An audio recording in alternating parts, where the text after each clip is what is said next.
Пари винаги се печелят. Дори и да ги загубиш, пак ще ги спечелиш. Но това, което имаш в семейството ти, не е загубене. То е по-ценно от всичко. Децата ти, съпругата ти, бракът ти, това е най-ценното нещо, което имаш. Така че не се избивайте заради едни пари.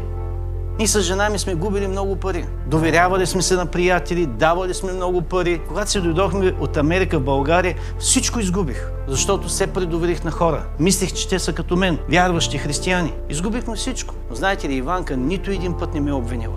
Никога.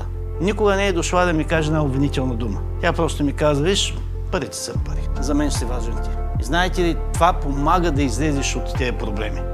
Защото ако имаш обвинението и ти не знаеш как да се справяш с загубите, това ще разруши семейството ти.